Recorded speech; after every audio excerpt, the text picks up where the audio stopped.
his public resignation over governance concerns, his roles in the Democratic Party, and now Citizens First, Mr. Kalaba has been both a political insider and a critic. Tonight, we ask the questions many Zambians are asking, and these are on governance, alliances, the opposition space, his vision, and his own political decisions. Mr. Kalaba, welcome to the program. Thank you very much, Nick. It's good to see you here. It's my pleasure to see you. I know you from the other side of the divide. I know. Those days, and it's good that you are now here. Anyway, they say the only thing that is permanent in life is change. Right. So right. we better get used to change. Yeah. Good to meet you again, sir. Thank you so much. It's a pleasure being here. Good. Let's get started, and I think we'll start by looking at your personal as well as political journey. You have reinvented yourself politically several times. That is from the PF, the DP, and now Citizens First. What is the one thing that remains or never changes, through all these things, all this transition that you've gone through? SAS principle, basically. That's my principles. Right. Those don't change. If my principles come in contact with things that we think or I think that are not desirable, then I repel. Right. And along the way, I have come to understand that in life it is good to be consistent. In life it's good to be yourself. In life it's good to be known to stand for something, because one who doesn't stand for anything will fall for anything. And I think for me, this journey of life has taught me just one thing: be consistent, be real, be yourself, and that is what has made me be here up to now. Yeah, but then there'll be some that will be saying, no, I mean, all these political transitions are, they show opportunism. I mean, what's your response to that? Look, one thing that I have come to understand about life is that it is better to understand yourself. Nick, people will say whatever they want to say about you. Right. For as long as you know where you stand, it doesn't matter. It doesn't matter. Critics will always cast aspersions on you.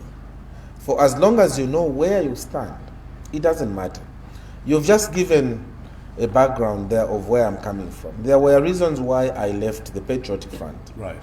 Yeah, and we'll come to that. We'll touch on that. There were reasons why I left the other political party and why I am here. But to someone who has not taken time to understand the underlying reasons, they'll just say, oh, he's an opportunist. Opportunists don't look like me. How come opportunists don't look like me? How do they look? Look, if I was an opportunist, right. Mr. Hakainde Hichilema, I'm on your program here, had asked to work with me before he became president in 2021. Okay. And I said no. You didn't jump for that opportunity? No, I didn't. Right. Even when others were sitting around congregating to say he's going to win, and that was the reason people were giving, work with him because he's going to be elected. Right. And I said, even in poverty, there is dignity. I said, I would rather win or lose without being with Mr. Hichilema and the UPND. I would celebrate more my loss than winning with them, because I knew that they were living in utopia. They were talking things that they were not going to do. And here we are today, where I come from. I am a son, I'm a child of a chief. And we believe that spiritual wealth is much more substantive than material wealth. So for me, I would rather be more spiritually rich than materially rich. Right. That is why I can make difficult decisions of walking away from foreign affairs. I can make difficult decisions of refusing overtures from Mr. Hichilema to work with him, even when the pundits had said he was going to win. And I said, you win on your own. I'm not going to be part of that. Okay, you left that lofty position of Foreign Affairs Minister. You were also a senior member in the Patriotic Front. Yeah. So looking back, do you think that decision has helped you achieve what you wanted to achieve politically, or you are regretting it could have been somebody else by now had you stayed within the system? No. There's a proverb which says the life of a chicken belongs to the owner.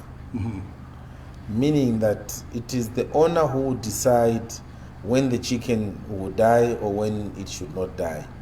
Now, marrying that to what you're asking, I have never regretted the decision that I took in 2020, in 2017, because it was a decision that was well thought through. It hasn't delayed your ascension to power, probably. By now, No. you would have been talking of President Kalaba or something. I have never believed in that.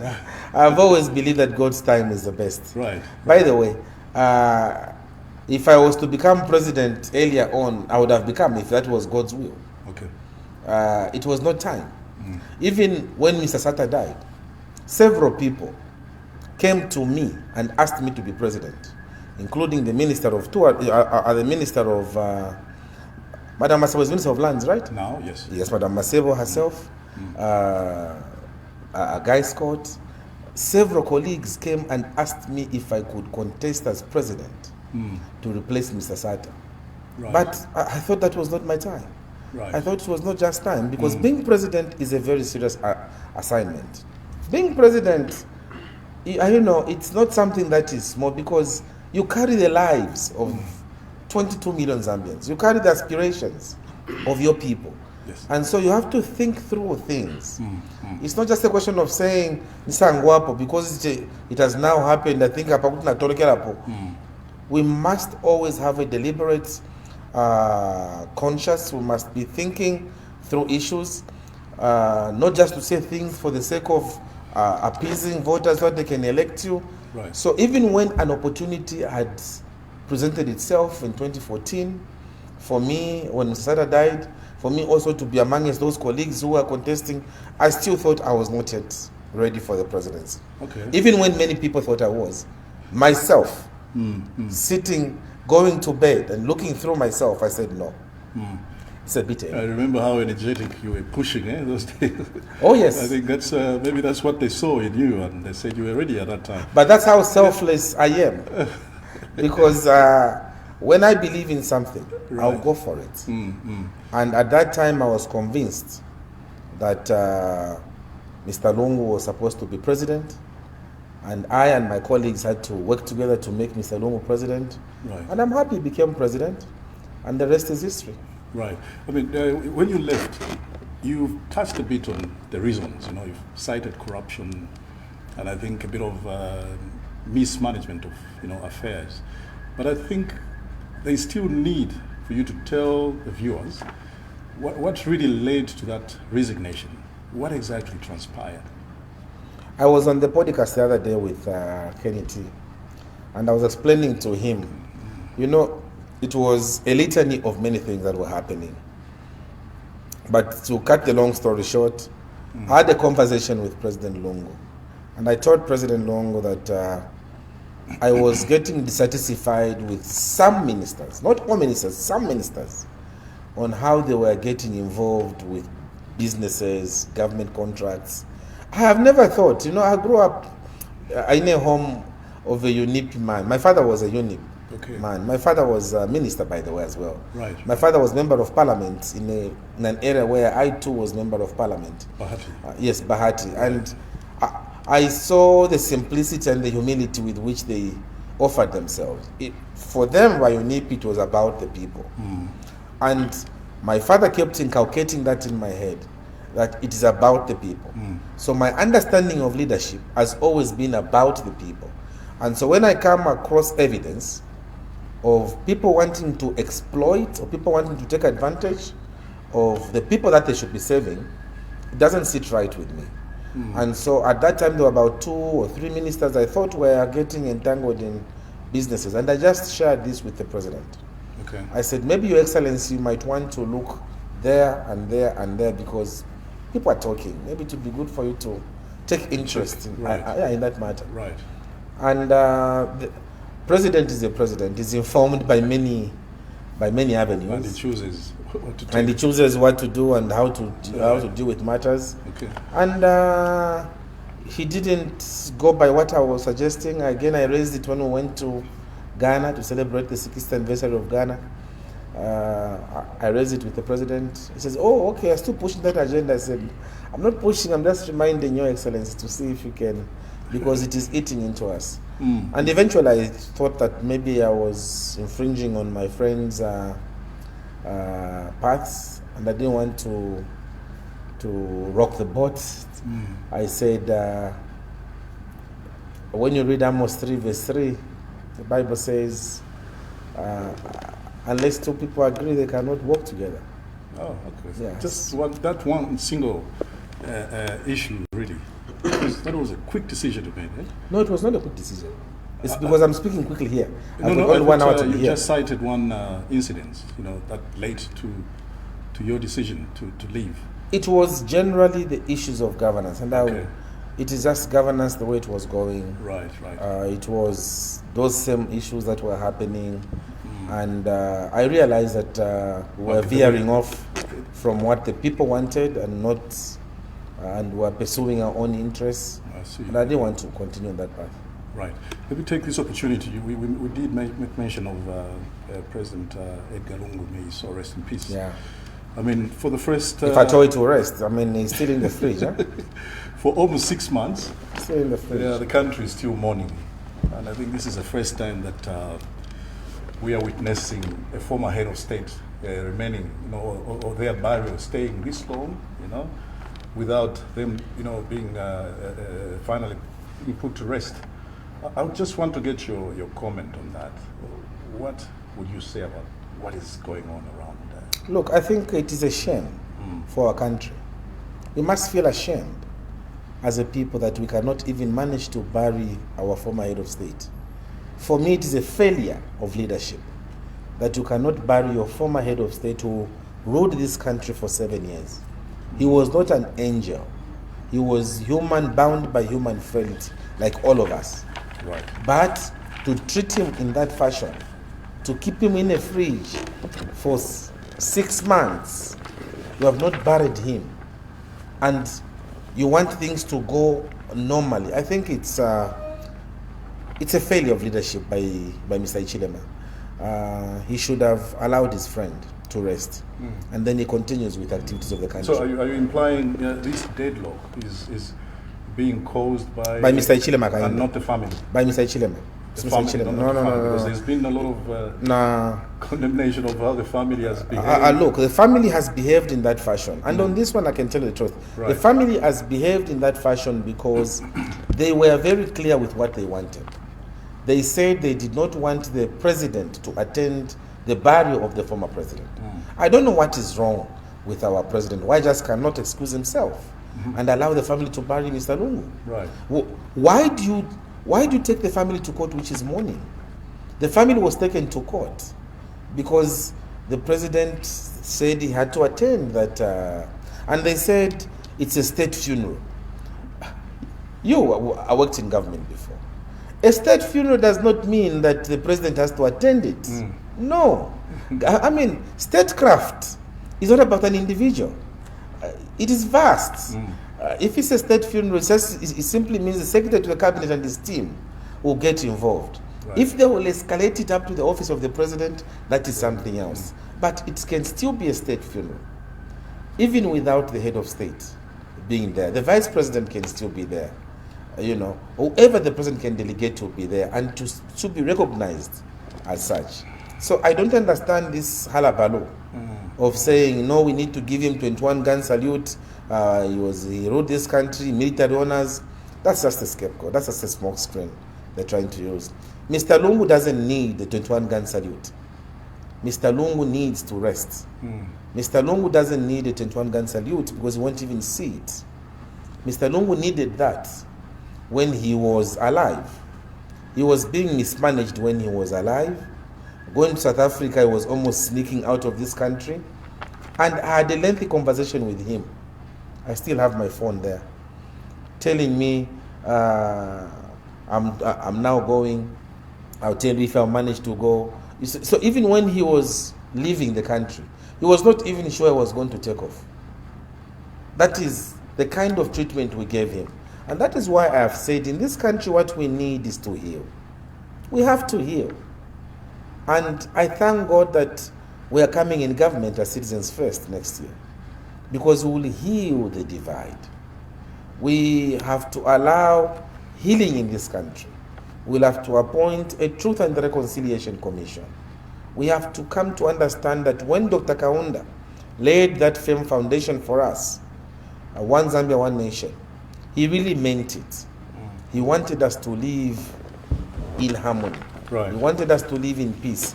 The kind of hatred that is existing in our country is unusual. In a Christian nation, it's very unusual. We have to stop it.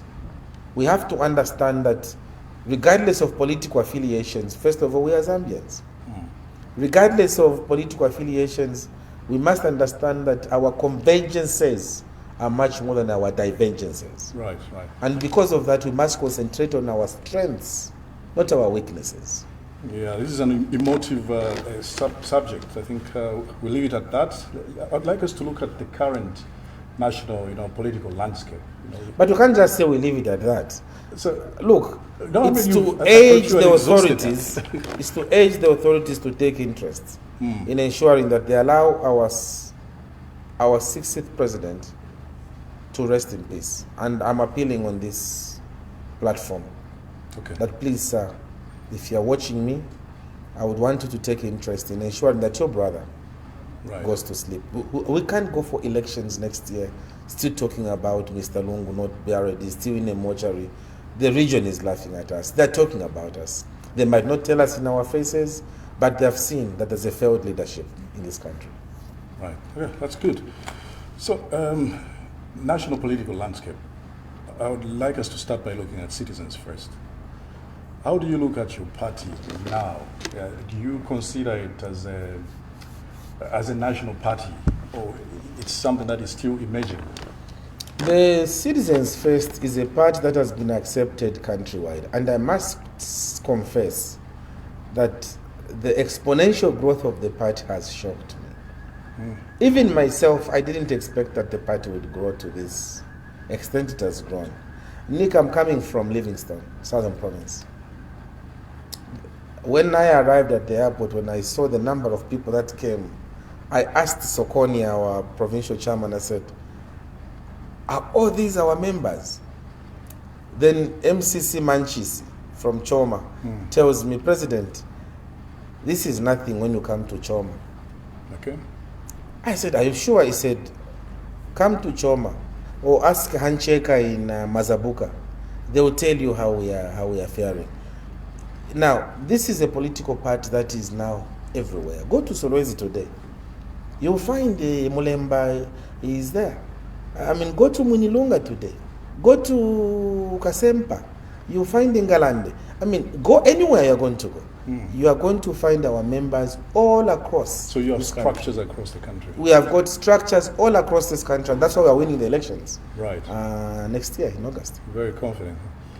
Now, do you fear, talking about the opposition, that you are spending more time fighting each other than fighting? Holding government accountable? If you talk of the opposition political parties, there are factions in this one. This one is rebranding and moving on to another one. There are all these things, and you are opposition. You're supposed to be holding government accountable. What is your feeling there? I'll tell you. You've asked a very legit question. The issue of opposition struggles has been, to a very large extent, been perpetrated by the UPND. The UPND is a big culprit in this. When we had elections in 2021, the party I belonged to that time was infiltrated by the UPND. Just when they saw Harry Kalaba come out number 3, they realized that they needed to destabilize us before we got stronger. Come out number 3 where? In the general elections. Or the 2021 elections? 2021 elections. Okay. Right. We came out number 3. Right. I came out number 3 across the country. And I'm not coming out number 3 again. I'm coming out number 1 now. Mr. Hichilema, I'm coming out number 1. If I'm coming out number 1, then you won't come out number 1. So, when we came out third, that became a problem. They had to infiltrate. For 1 year, 6 months, Nick, were fighting battles with the courts. I sat down with my colleagues who are here, and I told them, you know what, colleagues, some battles are better won by losing. Right. For us to win this battle, let those who say this is their party, let them take it. Let's start afresh. Because if we continue with the court battles, politics are not in court. Politics must be done out there. Let's not waste time in court. We said, okay, we agree. You are the owners of the party, and us we are not, and you please, you win. You get it. That is how my colleagues, Venachola and others, we started now coming together. And we formed the Citizens First. And today we are here. Okay. The Patriotic Front itself, it will tell you that the shenanigans that have been going on in that political party, nobody can say they cannot find a finger from the UPND in there. Nobody can say. The UPND cannot even say, no, we are wondering this. I listened to my very good friend, the Minister of Information, Cornelius, very good brother of mine, by the way. Okay. I listened to him giving sympathies to the PF and what they are going through. I said, stop it, Cornelius. You can do better than that.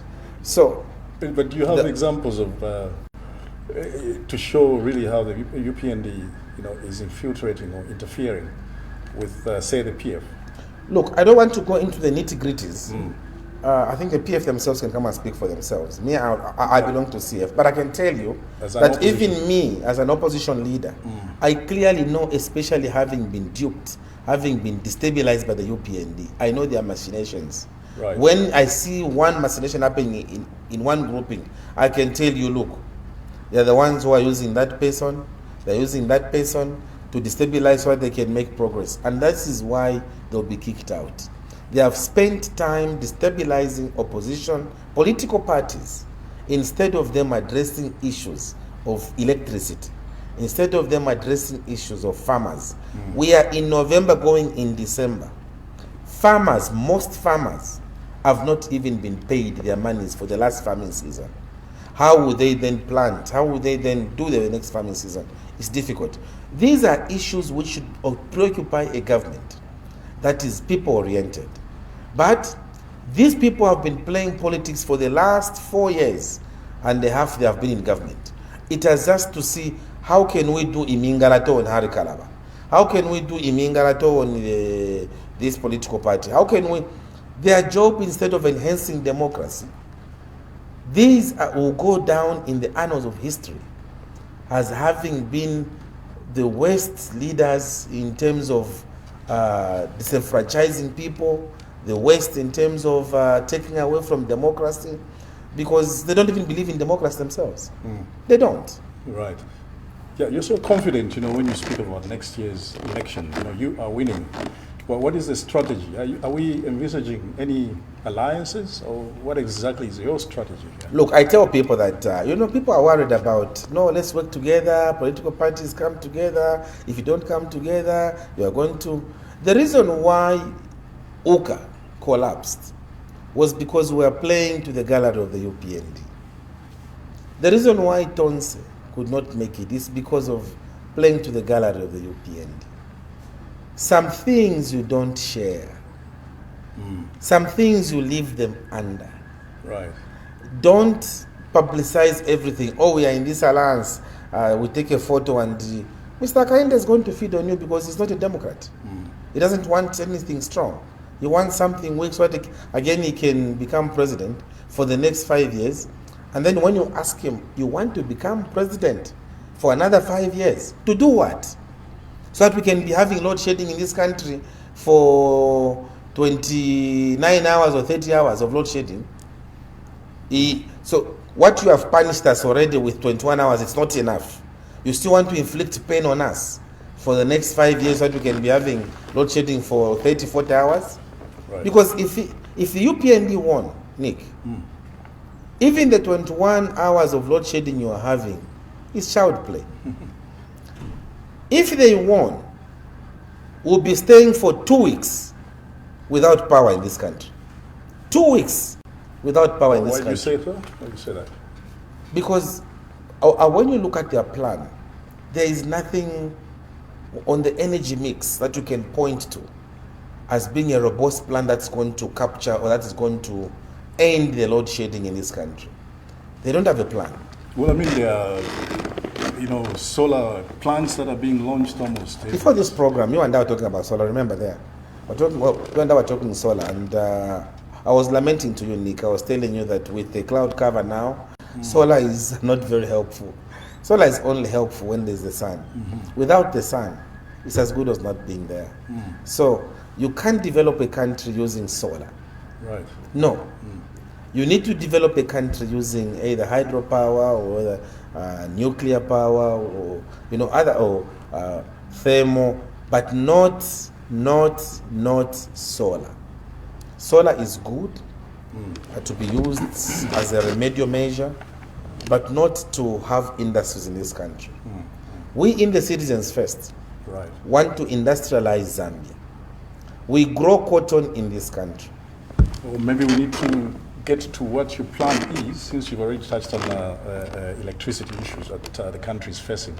What is Citizens First plan in terms of resolving this electricity problem that the country is having? I mean, the Citizens First, we've got, it's a three-way plan that we have. There is the immediate or short term. Right.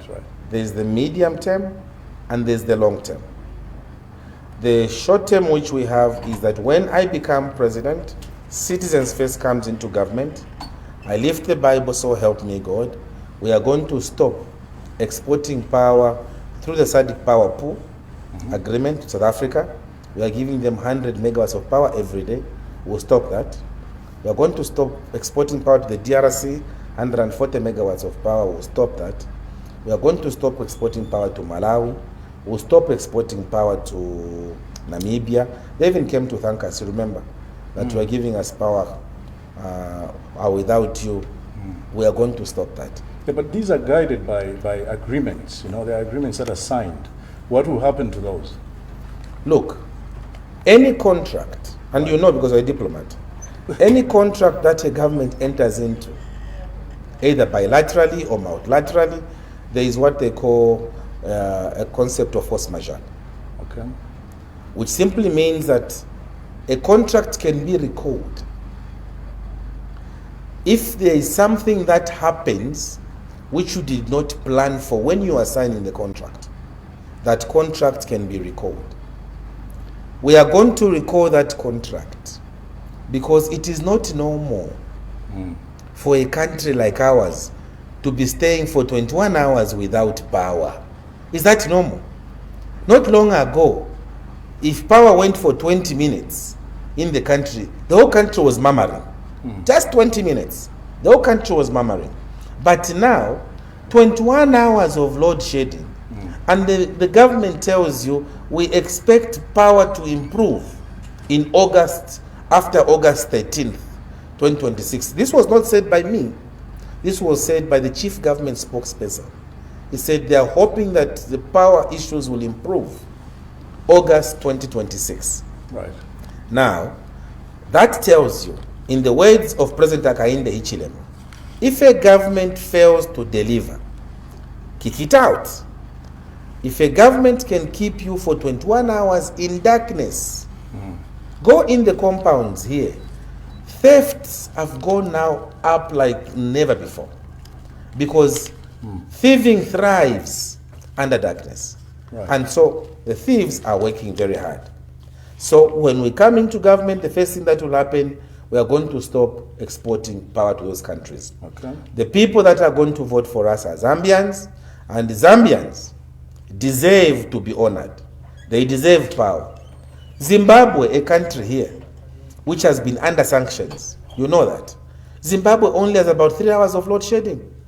Malawi does not even have hydropower station. They don't have any hydropower station. And yet the Malawans who are importing from us using gensets to run their country, the Malawans do not have load shedding as much as we have it here. Maybe it's 3-4 hours of load shedding. Why should it be here, where we have got all these hydropower stations and they're going? So the first thing that will happen is that we are going to stop exporting power. Okay, that's the second thing, term, right? Okay. Now the medium term is that the experts have told you and I Right. that the rainfall pattern now has stopped Ukariba. There will be no more rains as they were before. The rains now have shifted to Central Province. The rains have shifted to Copper Belt Province. The rains have gone to Muchinga Province. So we in the Citizens First are going to begin doing hydropower stations in the Central Province, in the Copper Belt Province, Right. in the Muchinga Province, so that we shift the weight of attack. That rainfall pattern, which is a deficit in the southern region, it will now be dealt with in the northern circuit. That means that the second part, the medium term, has been dealt with. But Right. also under the medium term, we also want to exploit avenues of geothermal. Okay. We also want to exploit avenues of biomass. We also want to ensure that the energy space is interrogated by even small players who can even create 0.1 megawatts, they sell. 0.5 they sell. We want to give them leeway, fund them to do that. In the long term, we are going to develop the nuclear power plant facility. Okay. When I was Foreign Affairs Minister, I traveled to Russia with the late Msiska, who was Secretary of the Cabinet then. It was me and the very minister now of Russia, Lavrov, who signed the bilateral agreement to put up a 20,000 megawatts capacity nuclear power plant in Chongwe. And in that bilateral agreement, we also agreed that youngsters in universities who are good at sciences will be picked, sent to Russia, go and study nuclear sciences, come back here and manage our nuclear power plant facility. And that program started. They stopped it by UPND. When we come into government, long term, we want that facility to come. Why do we want that facility to come? Because Zambia's consumptive capacity at peak value, without load shedding, all of us, we have power in Ndola, Lusaka, Kwisa, Nyimbala, it's only 2,400 megawatts of power. Right. ZESCO, with all other power outlets which ZESCO gets to have its energy, they only have about 3,400 megawatts. Now, we are talking about 20,000 megawatts of power because we want to begin value addition in this country. Value addition, Nick, will only happen when we stop exporting our cotton. It pains me. It pains us in the CF when we see that Zambians are traveling to go to China, Guangzhou, to go and order duvets in Guangzhou, when we are the ones growing cotton. It bothers us that we are growing soya beans and soya chunks are coming from Tanzania. It disturbs our spirit that we have got mukula tree here in this country. Logs are going to China. Logs are going to God knows where. And then we are now importing bats for guns. Because bats for guns are coming from Mukula. That wood for Benz is coming from Mukula. Part of the medicines for antiretroviral drugs coming from Mukula. But we have allowed ourselves to export the whole log, then begin importing value-added products from there. That is going to stop. We believe that we cannot be producing copper in this country and then we're importing bullets from Russia or China. No, Right. That's why Dr. Kaunda had Mpepetwe for value addition for bullets. So all these things, we are shipping jobs outside. We are exporting jobs and importing poverty. What we will do in the Citizens First is to make sure that value addition is done. We used to make ceramic towels here. There was a company, I think, Kakashamba Wanika, was MD at one time for more pottery. Wow. They used to make ceramic towels. Today, I was hearing the other day someone telling me, no, and they would to buy, then send them towels. That kind of stuff has to come to an end because the money he's taking outside Zambia to go and give an already advanced economy is depriving us of the much required resource. That is why in this country there is a financial squeeze. There is a liquidity squeeze in this country. There's no money in this economy. Right. Why? Because we keep importing. We can't export. Right. You just can't be buying from ShopRite, from the markets, and you are not selling anything to have income, you won't have money. Right. Yeah, we'll get to that in detail, when we talk about the economy and the cost of living. You talked of nuclear power, One would want to raise certain reservations around that kind of, energy source. They'll talk about safety issues and all that. I don't know if you've considered that as you put up that plan of yours. Of course, that was considered and heavily considered by experts. Right. That is why we're training young guys to go and learn nuclear science, for them to come and manage our plants properly. Do you know that even ZESCO, this same thing, hydropower, is very dangerous? This hydropower you're seeing, that's why you see even those pole lines that ZESCO puts. I don't know what to call it. Is it vegetation control? Where you go and clean around the poles? Vegetation control. Yeah, vegetation control, Why do they do that? They do that because if those poles catch fire, it can be catastrophic. It is a question of just putting things in the right perspective. Right. Nuclear power plant, Mozambique is using it. Mozambique is using nuclear. Why don't they have problems? Countries like the same Russia, there's Europe, most of them are using nuclear. South Africa, they're using nuclear. So why can't we start using nuclear in this country? Especially with the potential that we have. Because remember, that if we can only begin value adding, that is the buzzword, that's the password. Value addition. That is going to be a game changer. Many people don't even know, Nick, that we used to make suits in this country. Serious? In Luansha. Right. People don't know that we used to make our own tires in this country. People don't know that we used to assemble vehicles in this country, So all these things can be done if you have energy. Dr. Kaunda that time had enough energy or had enough power to do those things. Right. Today, you don't have power, you are busy exporting power, and you are saying another 5 years or forward. Let's go back to, we finish off the political, segment.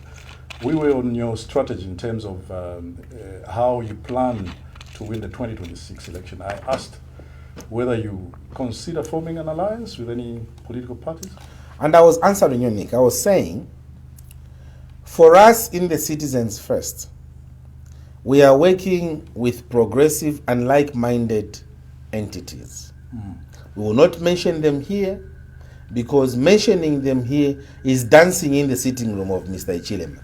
He's watching right now and he's got a notepad, he's writing. He's good at that. So for us, we have decided we will not give him that leverage anymore. Just to know that Citizens First is mobilizing, Citizens First is working with other political parties, Citizens First wants to ensure that the UPND is booted out of power next year. Yeah, maybe what conditions must exist for CF to agree to work with other opposition political parties? I don't know what you mean by what conditions must exist, because which ones would you want to work with? I mean, no. What kind of a political party? No, Nick. We'll not put a finger to it. We'll not put a finger to it because doing that would be playing again in the sitting room of my older brother. Okay. Who's writing right now? We have said we are working with parties. Already there are about 5 political parties that we are working with. 5 of them. 5. We're working with 5 political parties that have said, Mr. Kalaba, we want you to be president next year. They're working with us.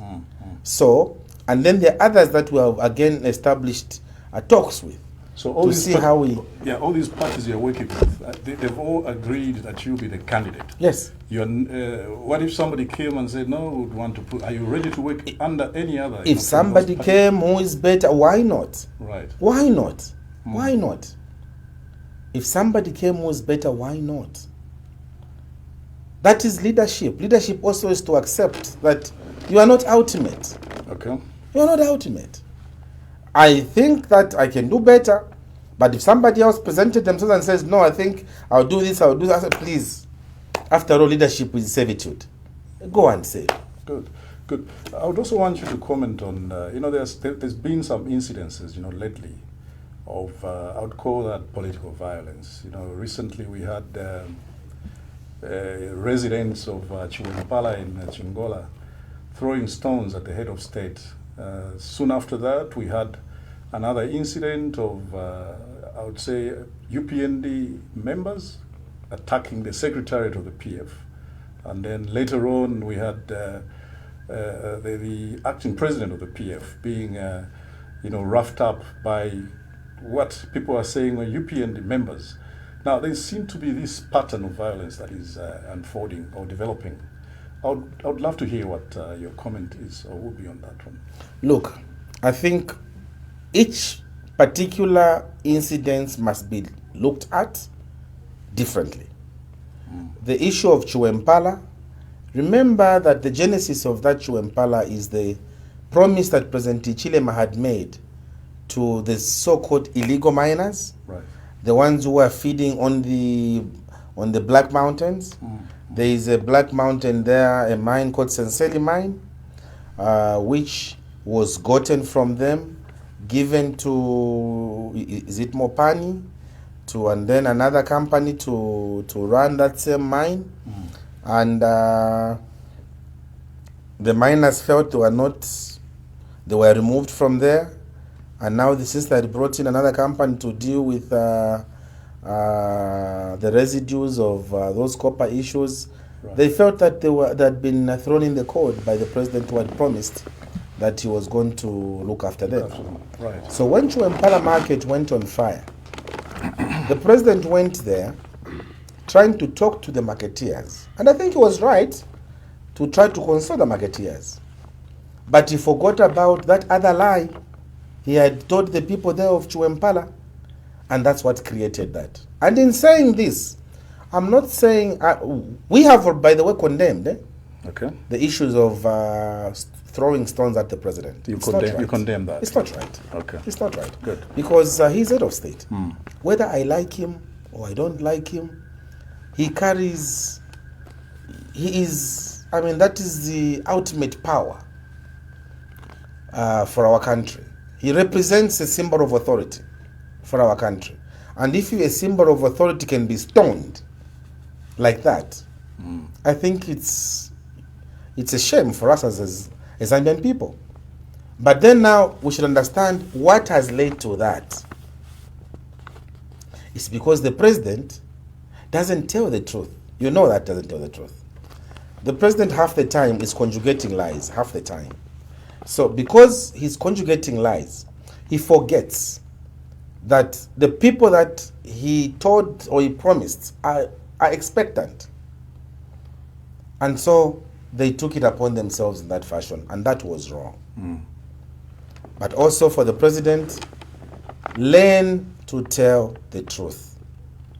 Learn to tell the truth, because even the following day, the president again was conjugating a lie when he said he has been told that those same people who are throwing stones in Chiwempala now want to stand up on polling day and Anish Padefyomulefwaya.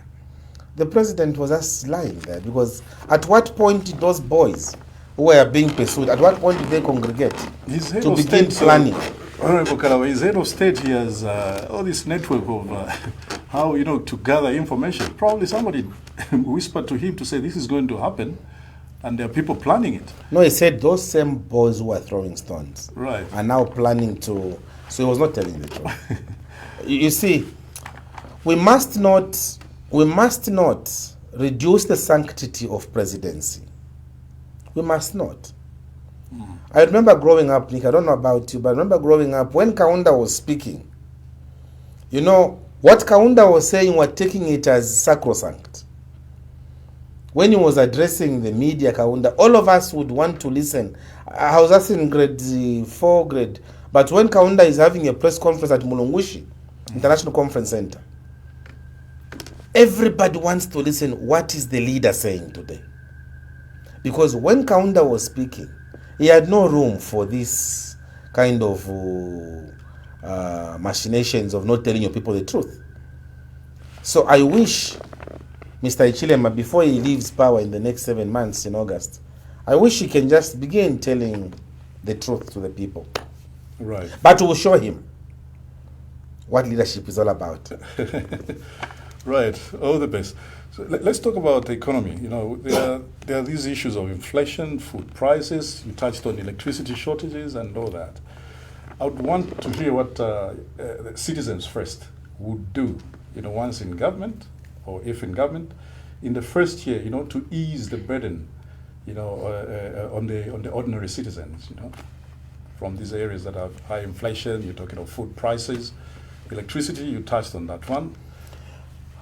In the first year, when we deal with electricity, just that measure we take on electricity, it will spur economic development, because the barber man will now begin operating. He will start now earning income. That lady who has got a salon will start now earning money, because now she will not run away from her salon because of electricity. The welder who is supposed to be using his machines for welding and earning his income will also start. Just that action that will take, it's going to spur economic development.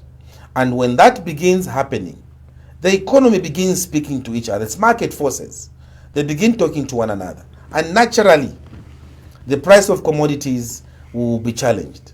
The spending power of people will also be enhanced. So this is going to happen in the first year?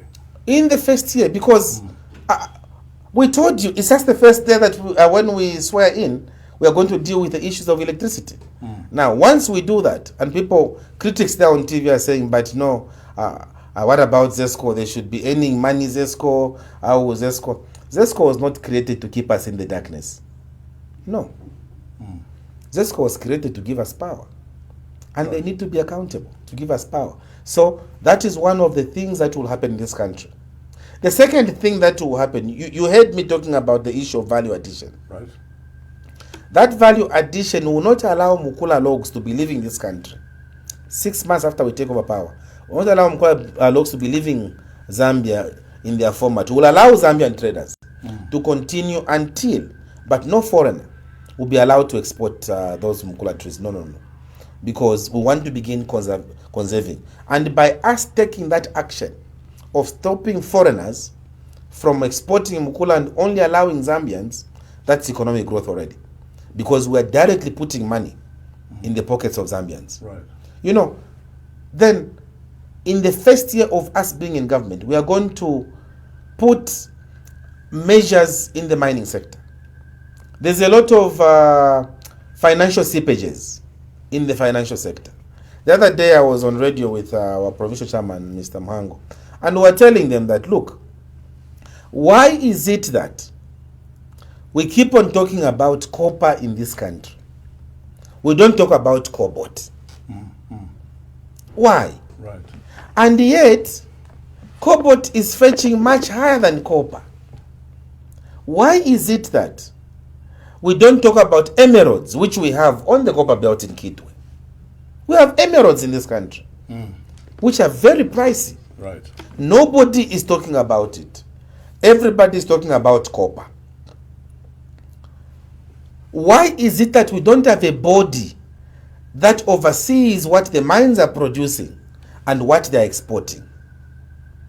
This is the reason why in 2014, between 2014 and 2018, the Chinese, in fact even now recently in 2022, what the Chinese declared as having imported from Zambia in terms of copper was different from the records that Bank of Zambia had. Why? It's because we need to have a body like Hakainde had.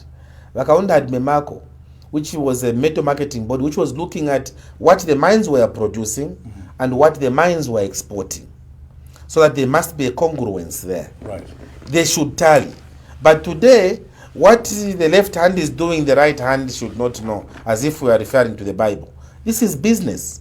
We need to know what Kansanshi, Lumwana, all these are producing and what they are sending out, so that the Zambian people can begin benefiting. Value for money. We also know that when the UPND came into government, they reduced the mineral royalty taxes from 6% to 3%. That is revenue loss we have experienced as a country. And we put the burden on people going to buy fuel. We put the burden on these very few people that we have that are working in the formal sector. We are going to challenge that. By the way, they are also going to deal with pay as you earn. It's quite very high. So the reduction in that tax is to attract more investment? That was the motivation? That was the motivation, that they are reducing, but they just did not reduce the mineral tax. They went further to give them tax holidays for 5 years. The guys in the mining sector. Imagine if you gave tax holidays to a marketeer in Soweto. Imagine if you gave them, these guys selling in, these minibus drivers, you gave them those tax incentives. That if you are driving a minibus, we'll give you this card. If you go to the filling station, instead of you buying fuel at 28 kwacha per liter, because government has given you this tax incentive, you'll be buying fuel at 18 kwacha per liter. Imagine how that can promote the taxi driver, the minibus driver. But this government does not talk about that sector. They are more interested in talking about those friends of theirs whom they are eating cheese with, whom they are eating caviar with, drinking expensive wines with. Those are the ones they are more interested in. But I want to tell you, marketeers, minibus drivers, taxi drivers, help is on the way. We are coming. We have heard your plight. Just go and register to vote en masse. Right. Well elaborated, President Kalaba. Now, you've often talked about putting citizens at the center. In policy terms, what does this actually mean? It simply means front-loading citizens. Zambia is the only country, Nick, that does not have a billionaire. Not put citizens first. If we had put citizens first, we would have had billionaires in this country. But we don't have billionaires. Okay. When Olusegun Obasanjo became president of Nigeria, he said, I want to create Nigerian billionaires. That is how the Dangotes of this world were born. It's under his administration. There must be a deliberate policy. There is no way you can get money from workers' compensation. You get money from NAPSA and you put in the second dollar dual carriageway. And another firm from outside Zambia is the one doing it. We have Zambian companies. And people were like saying, no, Zambians, they don't do good jobs. They don't do good jobs. That's not true. I entered government myself under the roads department then. The roads department was doing roads. It was doing feeder roads. It was the one which was maintaining roads. And what they used to do is that they used to get consultants to come and advise our local engineers here on how they should work. But also, the government was at leeway of bringing in those that they wanted to bring in. Go to Egypt today. What has happened in Egypt? In Egypt, there is no foreigner that does their roads in Egypt. Not that the CF will be anti-foreigner. No. The CF wants to do what South Africa did, Your Excellency.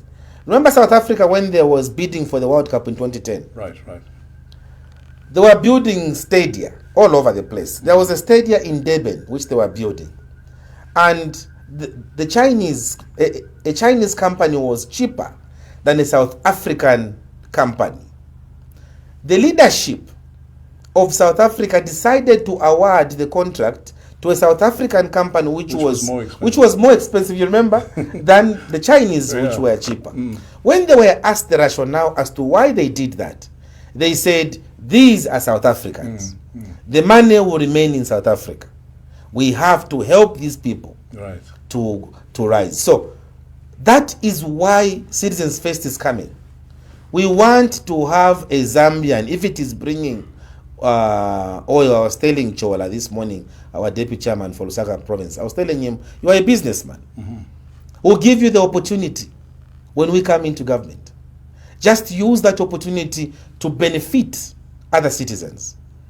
Because our job as Citizens First, our job as leaders is to empower citizens, not in a president seated here. I should be the one investing in that kind of company to be importing diesel. I'm the one exporting that company, getting money from workers, lending, and then I'm getting... No. This country will see leadership, and we are bringing it. We want citizens to be front-loaded. And we said, and I want to repeat this, Nick, when we come, we have said we are not going to discriminate against any businessman that has been working with the UPND. We are not going to discriminate against any business person that was dealing with MMD or UNIP or PF. We want businessmen and women to feel comfortable with the citizens first, that they can deal with us. For as long as they have met the specs, they are free to do business. Businessmen and women are not politicians. Those are businessmen and women. Right. When they are doing business in the UPND government, it's not because they like Mr. Hichilema. It's the money they like, which they should get from him. So when they patronize him, so that they can get the contract and they continue him saying, well, we are business. So even us, when we come into government, we'll allow them without intimidating them. We'll allow them to compete. And now we are saying Zambians will be given preferential treatment. Good. In every sphere of business. Good. Right. Now, there's a big debate, President Kalaba, around the constitutional amendment process. There's Bill 7. Critics say this is, the reform is ill-timed and that government should instead focus on pressing economic issues, that are facing, the ordinary citizens out there, instead of focusing on constitutional tweaks. What is your position on Bill 7? We have said that we agree with what the Oasis Forum has said. We agree with the position that they have taken. We agree that Mr. Hichilema and his UPND have gone against the Mukandila and Munia Zulu Constitutional Court judgment, right, where the Court ruled that there wasn't enough consultation before the document was taken to Parliament. So what it meant was that the bill was supposed to be withdrawn from Parliament, then reintroduced to Parliament after a countrywide consensus was reached. 1 month, 3 weeks, this second committee which I appointed, 3 weeks, sitting in provincial capitals. Does it mean that the people who are coming from Kazungula, because they can't be in Choma, they should not give their views? Does it mean that the people who are in Kafue, because they don't stay in Lusaka, they should not submit their views? That is wrong. This is a document for the country, not for a political party. And the problem we have with Mr. Hichilema and his team is that they always want to personalize things. They want to flex power. They want to flex their muscles at every given opportunity. This is a constitution which will affect your children, my children, their children, and their children's children. And it's not a document you should just import and put in the constitution because you know you can't win the elections. So you have to use Bill 7 so that it is enacted into law, and then you can use it to advantage yourselves over your other opponents. No. Is that what is happening? It is all about that. It's all about that. Because, okay, tell me, what is the motivating reason? Expanding at a time, expanding National Assembly so that you... No. At a time when the country is remaining with 6 months before we begin our nominations. Nominations begin just 6 months from today. Why would somebody be so adamant and insistent on saying, no, we need a new document, even when the churches have said no? No, but parliamentarians have said no. President Kalaba, there's been constitutional review processes before, even in election year. Why is this contentious? Look, granted, there have been constitutional review commissions, but look at the format that they took. And look at the modus operandi this one has taken. This one is cheap. This one is not people-centered. This one is one-man oriented, trying to arrive at a certain conclusion and wanting to use all of us in the process to rubber stamp what he wants to achieve. It will not work. So one-man oriented, even when there's a technical committee sitting? That technical committee has been put together to arrive at a conclusion that is already premeditated. How is that so, really? Anik, Right.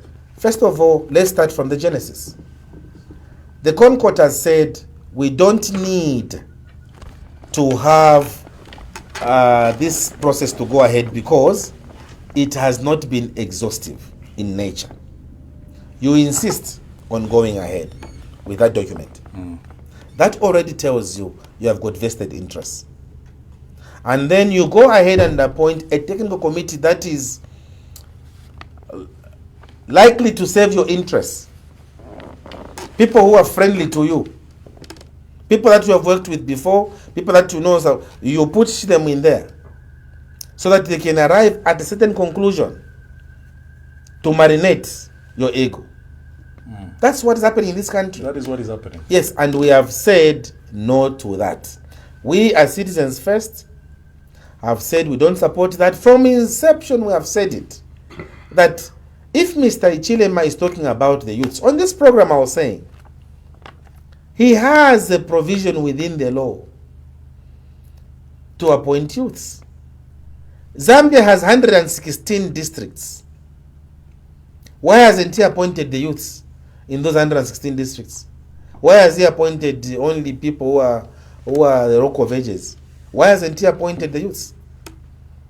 He has permanent secretaries. How many youths has he appointed? How many women has he appointed? We have got 49 missions, or is it 48 missions outside? How many are youths in, how many ambassadors? How many are, so it is that which tells you that what he's trying to tell you is not the truth. Typical of our president, he doesn't tell the truth. He doesn't. So he wants to use that to camouflage and then brings it to you and say, oh, Bill 7, because we have to. And the reasons he was giving when he met the church, why don't you want me to pass? Kaunda did this, Chuluba did this one did this. Even just his thinking, it's not right, that man. Yeah, now the president has, through his communication specialist, called for a dialogue around this issue. I don't know if you've been invited, or how would you react to this invitation, the proposal to dialogue around this, and probably to go into the streets like the Oasis Forum and the church are proposing? The president has invited the Oasis Forum a little bit too late. Because the time for dialogue should have happened before he appointed his technical committee. If he was sincere with dialogue. But because he's not sincere, he has never been sincere, he chooses again to try to hoodwink the Oasis Forum that has planned protests for Friday. He wants them not to go ahead. He says, come to State House, the doors are open. You met them at State House. You were lecturing to them at State House instead of listening. The problem also with our president is that he talks a bit too much. He must learn to listen. And if he doesn't listen, he'll be talking to himself. And Minister Internal Affairs, Jack Mwimbu, has labeled these plans by Oasis Forum and the church as unfortunate. Instead of the church leading the way in unifying the country, these things they're championing are just ending up, disturbing the peace of the country. I have asked your comment on that. I have asked somebody to do a VAR, which is in football, on Jack Mwimbu. I was with him in Parliament. If there was a person that was so adamant on the constitution-making process following the rightful pattern, it is Jack Mwimbu. Jack was always on the floor of the House, saying, what is the rush? Saying, why do you want to change the constitution? Even the same one which was enacted in 2016, Jack Mwimbu was opposed to it. All of a sudden, he has become minister. You are referring to Bill 10, huh?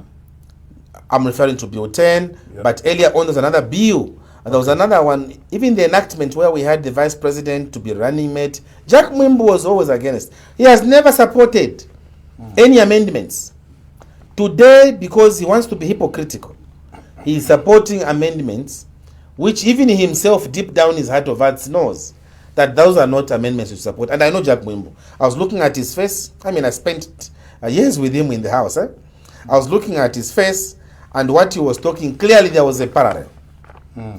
Jack also deep down, if you go to him, just wake him up and say, Constitution, he will say, no, I'm against, he will say that to you. He doesn't believe in that process as it is happening. But because he doesn't want to offend his boss. You seem to know him very well. I know Jack very well, very well. Okay. We have had tea together. We have been in parliament for 8 years. I was in parliament with him. So I've been with Jack. Right. So Jack is not being sincere. Even for him to say the Catholic Church asks for who are seated here, so what if you're seated there? The Catholic Church is not there to please 4 individuals who are eating in UPND and trying to suppress the good of the majority. The Catholic Church has got a department called Social Justice. That department is basically there to talk for the rights. And when they are doing that, they are not supporting any political party. Right. They are supporting the good that should be supported. They are supporting the underprivileged because they know a bad law will bring problems for the country. And when problems come for the country, the ones who will suffer are the very people they preach to every Sunday. Kumamas. Right. Jack Mwimbo will even go he can go to Germany to go and have mass, he can go wherever. But what about those people that the Catholic Church is talking about? So that statement Mr. Mwimbo, Mr. Ambrose Lufuma were making, it is meant to suit their own interests, their own partisan interests, even when they know. And those are the ones who have contributed to making Mr. Hichilema very unpopular. Because at Jack Mwimbo's level, I expect him to stand up to Mr. Hakainde Hichilema. The way we used to do ourselves to Mr. Satan and Mr. Edgar Lungu. We used to stand up and say, this is not right. I think this should be done like this. But people like Jack, just looking at him there where he was there, people like Ambrose Lufuma, Ambrose doesn't even talk anything. The last time I heard Ambrose Lufuma talk, I think was at a parade, when he was at a parade. And then today I just heard him trying to belittle the Catholic Church. I think that is not right. Right. My advice to my colleagues is that please leave the church to play their role. That is the role of the church. The church has got a prophetic mandate to carry out. And that prophetic mandate should not be played around with. Let them carry out that role. Mr. Hichilema should not even say come for that dialogue. And me, I would tell the Oasis Forum, don't even go for that dialogue. Mr. Hichilema is wasting your time. What you should do is to go ahead with what you have proposed, and we are coming to join you with what you are doing. Mr. Hichilema has to withdraw that technical committee of his. He has to disband it because it is illegal. The Concord has said it is illegal, and therefore it is illegal. Right. There is no way we should be supporting illegalities because it is the head of state who's pushing it. He should just do the right thing. Avoid meetings. Tomorrow he has a press briefing. I hope we take advantage of that press briefing to withdraw and disband technical committee so that it saves the Oasis Forum time. We don't want to go on the streets. We are suffering a lot in this country. We are suffering from electricity. We are suffering from network problems. Now even network problems are a huge factor. We are suffering from the cost of living. We are suffering from lack of money in the economy. Right. We are stressed, very stressed. So help us, make it easy for us. At least this one. Just tell them, okay, in the interests of harmony and making progress, the technical committee is disbanded and we'll make progress from there. Right. The voter registration exercise, that is underway, being run by the ECZ, Electoral Commission of Zambia. How have your members responded to that, and what will be your comment, just on the general, management of the entire exercise? We have had problems with the way the voter registration exercise has been done. We wrote to the Electoral Commission of Zambia. We had a meeting with the Electoral Commission of Zambia, and we said sensitization was not sufficient. Most people did not know which polling stations they should be going to. The ECZ was going in a place for 3 days, 4 days, they move out, they go to another place. And in rural areas, it was very difficult because people needed to be ferried now. Those that were not there when the 4 days when they were sitting needed to follow by ECZ the next point where they had gone. And so we told them that, you see, this is a people's exercise. Can we do more publicity on it? The publicity has not been so much. I think for me, this is the first time I have seen that ECZ has not been very aggressive. Even from newspaper adverts, you can't see much from ECZ. On radios, you can't hear much from ECZ. On TVs here, you can't hear much from ECZ. Now, if the people will not know, then who will know? That's the problem. And it comes to an end in the next 48 hours. Yeah. I heard Southern Province has managed to record 420-something thousand. Good for them. But we needed most Zambians to register as voters, because it is their right to determine who rules them for the next 5 years. Right. I mean, the process is closing in the next 48 hours, like you said. So what next for CF? Your members? Do you have people that have registered, en masse, in your We have been areas? telling our members, we've been telling our members to register en masse. We've been telling our provincial leaders, our MCCs, and aspiring members of parliament to tell our people to register en masse. Because we know that it is through registration en masse that is going to give us the much desired victory. Okay. And that they should not even fail to go and register. And those that have lost their cards, we have told them, go and replace your cards. Right. Those that need to verify their details, go and verify their details. I have verified my details. Have you? I have. Very good. Right. Okay. We come into a close now. Let's just do a quick, round. Just some quick fire questions, needing short answers. No speeches, no statements. Just Speeches, statements from who? From the politician. So just 1-2 sentences only. First one, your greatest political strength. Greatest political strength? What type of question is that? These are quick fire short questions. Why would you Just even want needing- to do quick fire questions as if we're in court? No, I mean, we're ending there. It's just So to ending, wind we up. should be saying, what's your greatest political strength?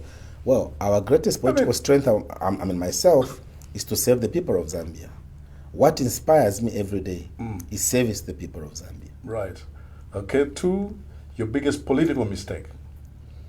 My biggest political mistake is to have allowed myself to sit down with Mr. Hichilema when he was saying that he was going to do things, and I said, that time I wasted sitting down with him. I should have invested it in something else. Okay. Number 3 is one thing the government is doing right now. I mean, if you want to ask one thing the government is doing right, go and bring Cornelius Mwetwa. He's paid for that. No, but I mean, as a citizen. No, I'm not going to waste my time here, because look, they're doing so little. Right. There must be something that They're doing right. so. Okay, One what is thing it? at a time. What is it? Remind me. I mean, I'm the Remind one, me. Maybe I'm the one asking questions. I mean, remind me. President Kalaba here. I mean, okay, we passed that one. One thing they're doing wrong? Just one thing. There is no electricity, no Okay, that's human one. rights in this country. We are suffering in this country. We're suffering badly. So what policy you think the government must reverse immediately? What would that be in terms of policy that they should reverse immediately? They should stop exporting electricity Right. to countries which we don't have ourselves. And then one bold reform, you promise if you come into power? It is about industrialization, Right. value addition. Yeah, you've been consistent on that, I think, yeah. So if someone is watching you as we come to our conclusion, we close the program, what is that one reason you should, that they should consider you as the right person? If somebody is watching you now and they think, they never supported you before, what is the one reason they should consider you for the next election? We are seeking office to better their lives. I am seeking office not for my own businesses. I am seeking office because I think our medical situation in this country has collapsed. And I think everybody should have a fair shot. Great. I'm seeking office because I think that exporting power to other countries when Zambians themselves don't have the power is an injustice. on your already suffering people. I'm seeking office to better the lives of our citizens who have suffered untold misery as a result of advantages that are being given to foreigners at the expense of our local people. And I am seeking office because we need to improve the livelihood of the civil servants. These are people that have suffered, their conditions of service have remained erratic, and they're the ones who are holding the system to run. Having been a civil servant myself, I know that that policeman in Chavuma, that policeman in Senanga, that nurse in Kasempa, that teacher in Mlobezi, they require to be given sufficient rural hardship allowance for them to save the country with dignity and diligence. Right. And that's why I'm running for office, so that together we can all look at Zambia as ours. Well, Mr. Harry Kalaba, President of the Citizens First, thank you for joining us on Oxygen of Democracy. We enjoyed your company this evening. Thank you so much. Nick. Thank you for having me, and I was happy to be here. Thank you. It's a pleasure. And thank you to our viewers for staying with us. Join us next week for another exciting edition of Oxygen for Democracy. And for now, it's good night and God bless.